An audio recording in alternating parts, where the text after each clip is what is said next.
శ్రీ మహాగణాధిపతయే నమః. శ్రీమాత్రే నమః. మాచిరాజ్ భక్తి ప్రేక్షకులందరికీ నమస్కారం.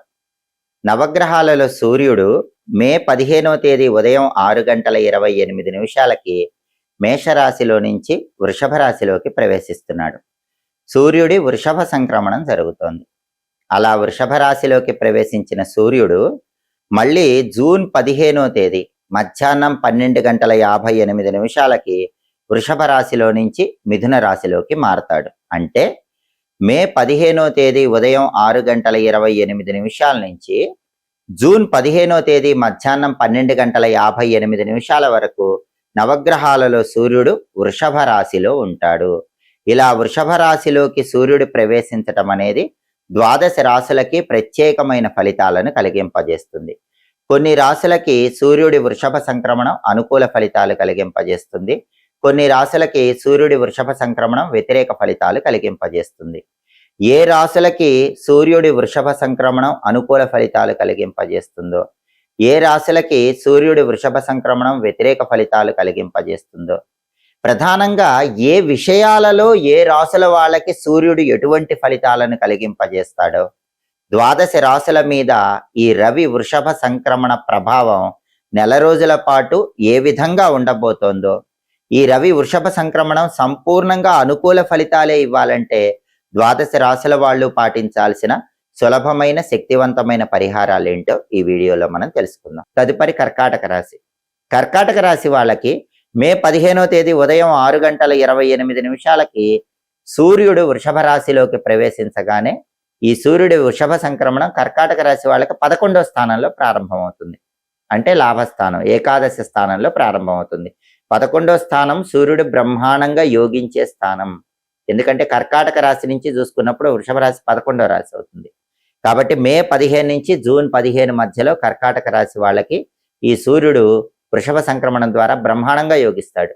ఏ విషయాల్లో యోగిస్తాడు, ఎటువంటి విషయాల్లో శుభ ఫలితాలు ఇస్తాడు అనే విషయాన్ని పరిశీలిస్తే కర్కాటక రాశి వాళ్ళకి ప్రధానంగా వృత్తి, ఉద్యోగ, వ్యాపార రంగాల్లో ఈ సూర్యుడి వృషభ సంక్రమణం అద్భుతమైన యోగాన్ని ఇస్తుంది. అంటే జాబ్ చేస్తుంటే ప్రమోషన్ వచ్చే అవకాశం ఉంటుంది.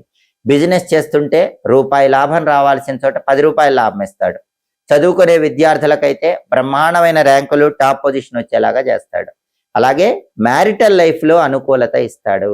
ఇంతకుముందు కర్కాటక రాశి వాళ్ళకి మ్యారిటల్ లైఫ్లో ఇబ్బంది ఉన్నా కూడా 11వ స్థానంలో ఉన్న సూర్యుడి వల్ల మ్యారిటల్ లైఫ్ ప్రాబ్లమ్స్ అన్నీ క్లియర్ అయిపోతాయి. లైఫ్ పార్ట్నర్తో అనుకూలత పెరుగుతుంది. అలాగే సుఖ సంతోషాలను కలిగింపజేస్తాడు. ఏ విషయంలోనైనా ఆనందంగా కర్కాటక రాశి వాళ్ళు ఉండేలాగా చేస్తాడు. స్థిరాస్తులు ఏర్పరచుకునేటటువంటి యోగాన్ని కూడా 11వ స్థానంలో సూర్యుడు ఇస్తాడు. కాబట్టి ఎప్పుడైతే సూర్యుడు వృషభ రాశిలోకి ప్రవేశించాడో మే 15 నుంచి జూన్ 15 మధ్యలో కర్కాటక రాశి వాళ్ళు ప్రాపర్టీ కొనుక్కునే యోగం చాలా బ్రహ్మాండంగా ఉంది.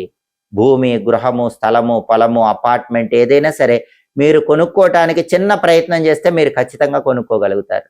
అంటే ప్రాపర్టీస్ కొనుక్కునే యోగం, స్థిరాస్తులు ఏర్పాటు చేసుకునే యోగాన్ని 11వ స్థానంలో సూర్యుడు కర్కాటక రాశి వాళ్ళకి కలిగింపజేస్తాడు. అలాగే ధనలాభాన్ని కూడా కలిగింపజేస్తాడు. అనేక మార్గాల్లో ఆదాయం పెరుగుతుంది. అంటే మల్టిపుల్ ఇన్కమ్ సోర్సెస్ని కర్కాటక రాశి వాళ్ళకి సూర్యుడు కలిగింపజేస్తాడు. అలాగే ఈ సమయంలో అంటే మే 15 నుంచి జూన్ 15 మధ్యలో ఏ రంగంలో ఉన్న వాళ్ళైనా సరే అన్ని విధాలుగా సంతోషకరమైన, ఆనందకరమైనటువంటి జీవితాన్ని గడిపేలాగా ఈ రవి వృషభ సంక్రమణం అనేది విశేషంగా యోగిస్తుంది. ఎందుకంటే ఏకాదశ స్థానం, 11వ స్థానం అంటే అది లాభస్థానం. విద్యలో లాభం, ఉద్యోగంలో లాభం, వ్యాపారంలో లాభం, కుటుంబంలో లాభం, ఏ విషయంలోనైనా 11వ స్థానంలో ఉన్న గ్రహం లాభాన్నే కలిగింపజేస్తుంది. కాబట్టి కర్కాటక రాశి వాళ్ళకి ఈ రవి వృషభ సంక్రమణం అనేది మే 15 నుంచి జూన్ 15 మధ్యలో ప్రతి విషయంలో కూడా లాభాన్నే కలిగింపజేసి కర్కాటక రాశి వాళ్ళు సుఖ సంతోషాలు, భోగ భాగ్యాలతో విరాజిల్లటానికి సూర్యుడు అద్భుతమైనటువంటి అనుకూల ఫలితాలు కలిగింపజేస్తాడు. ఈ అనుకూల ఫలితాలు ఇంకా రెట్టింపు కావాలంటే కర్కాటక రాశి వాళ్ళు ఈ సమయంలో సూర్యుడికి సంబంధించినటువంటి శక్తివంతమైన పరిహారాలు చేసుకోవాలి. మే 15వ తేదీ ఉదయం 6:28 సూర్యుడు వృషభ రాశిలోకి ప్రవేశించగానే, సూర్యుడి వృషభ సంక్రమణం జరగగానే ఈ సూర్యుడి వృషభ సంక్రమణం 12 రాశుల్లో కొన్ని రాశులకు అనుకూల ఫలితాలు ఇస్తుంది, కొన్ని రాశులకు వ్యతిరేక ఫలితాలు ఇస్తుంది. మళ్ళీ సూర్యుడు జూన్ 15వ తేదీ మధ్యాహ్నం 12:58 మిథున రాశిలోకి మారే వరకు కూడా ద్వాదశ రాశుల వారికి ఈ ఫలితాలు ఉంటాయి. అంటే మే 15వ తేదీ ఉదయం 6:28 నుంచి జూన్ 15వ తేదీ మధ్యాహ్నం 12:58 వరకు వృషభ రాశిలో ఉన్నటువంటి సూర్యుడు ద్వాదశ రాశుల వారికి అనుకూల ఫలితాలు ఇవ్వాలన్నా, వ్యతిరేక ఫలితాలు తొలగింపజేయాలన్నా సూర్యుడికి సంబంధించిన కొన్ని శక్తివంతమైన పరిహారాలు ద్వాదశ రాశుల వాళ్ళు చేసుకోవాలి. వాటిల్లో మొట్టమొదటి పరిహారం ఏంటంటే, సూర్యుడికి ఈ సమయంలో వచ్చే ఆదివారాలు అర్ఘ్య ప్రదానం చేయటం. సూర్యుడికి అర్ఘ్యం అంటే చాలా ఇష్టం. అందుకే మే 15 నుంచి జూన్ 15 మధ్యలో ఎన్ని ఆదివారాలు వస్తే అన్ని ఆదివారాలు కూడా స్నానం చేసిన తర్వాత ఒక రాగి చెంబు తీసుకోండి. ఆ రాగి చెంబులో నీళ్లు పోసి ఆ నీళ్లలో వీలైతే కొద్దిగా ఎర్ర చందనం పొడి కలపండి. ఎర్ర చందనం పొడి అందుబాటులో లేకపోతే కుంకుమ పువ్వు కలపండి. అది కూడా అందుబాటులో లేకపోతే ఎరుపు రంగు పుష్పాలు కొన్ని ఆ నీళ్ళల్లో వేసి అక్షింతల్లో కుంకుమ కలిపిన అక్షింతలు కూడా కొన్ని ఆ నీళ్ళల్లో కలిపి ఆ నీళ్లు తూర్పు వైపు తిరిగి ఏదైనా మొక్కలో పోస్తూ ఓం ఘృణి సూర్య ఆదిత్యోం అని 12 సార్లు చెప్పుకోండి. ఓం ఘృణి సూర్య ఆదిత్యోం ఈ మంత్రం 12 సార్లు చెప్తూ రాగి చెంబులో ఉన్న నీళ్లు తూర్పు వైపు తిరిగి మొక్కలో పోయాలి. ఇలా సూర్యుడికి అర్ఘ్యం ఇస్తే సూర్యుడి అనుకూలత కలుగుతుంది. ద్వాదశ రాశుల వాళ్ళకి రవి వృషభ సంక్రమణం వల్ల వ్యతిరేక ఫలితాలు ఉండవు, అనుకూల ఫలితాలు కలుగుతాయి. అదేవిధంగా సూర్యుడి అనుగ్రహం కలగాలంటే మే 15 నుంచి జూన్ 15 మధ్యలో ప్రతిరోజు కూడా ఉదయం స్నానం చేసిన తర్వాత సూర్యుడికి సంబంధించిన 12 నామాలు చదువుకోండి. మిత్ర, రవి, ఖగ, సూర్య, భాను, పూష, హిరణ్యగర్భ, మరీచి, ఆదిత్య, సవిత్రు, అర్క, భాస్కర. ఈ 12 నామాలు ఒకసారి చెప్పుకోండి.